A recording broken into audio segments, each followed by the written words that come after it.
یو وخت د غرونو ترمنځه په یو ښکلي کلي کې یو غریب خو ډېر نیک هلک اوسېدو. د هلک نوم احمد و. احمد له مور سره په یو وړوکي کور کې ژوند کوو. پلار یې نه و او مور یې د خلکو په کورونو کې کار کوو. احمد ډېر هوښیار و او ډېر غریب هم و. نورو ماشومانو نوې جامې نوې څپلۍ وې. د احمد څپلۍ زړې او شلېدلې وې. ماشومانو به ورپسې کله کله خندل، خو احمد به هېڅ نه ویل. یو ماښام باران ورېدو. احمد د کور نه بهر ناست و او خپلې زړې څپلو ته یې کتل. هغه په زړه کې وویل: یالله که ما سره رانده مرسته وکړي، په مور به مې ډېره خوشحاله شي.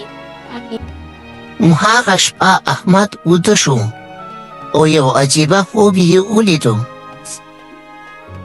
احمد په خوب کې ولیدل چې یو سپین ږیری بابا ورته راغی. بابا سپین لباس اغوستی و او په لاس کې یې یو جوړ ښکلې څپلۍ وې. بابا وویل: احمده، دا جادوي څپلۍ دی، په یاد ولره، یوازې د نیک نیت لپاره کار کوي.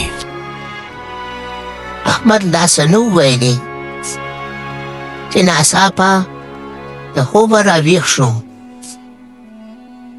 احمد چې سترګې خلاصې کړې نو ولیدل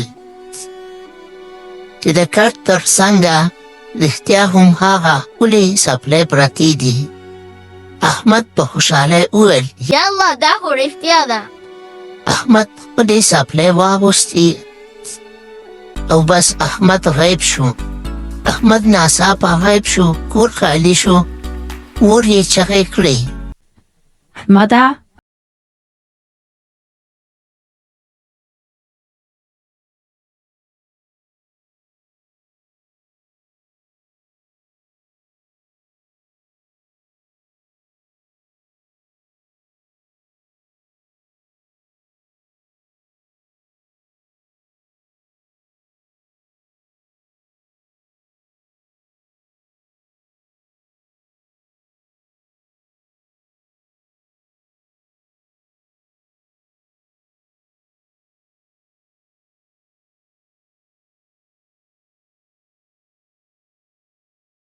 احمد لاس ور واچو، په ناڅاپه څپلۍ درنې شوې او احمد په ځمکه ولوېدو.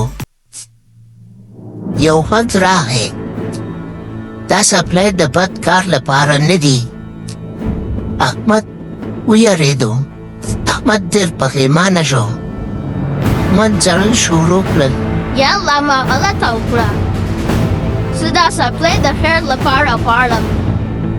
خو هغه وخت احمد بېرته ښکاره شو. بله ورځ احمد خپلې څپلۍ واغوستې او د کلي یو ناروغه بوډا کور ته لاړو. د بوډا لپاره یې ډاکټر راوستو او مرسته یې وکړه. څپلۍ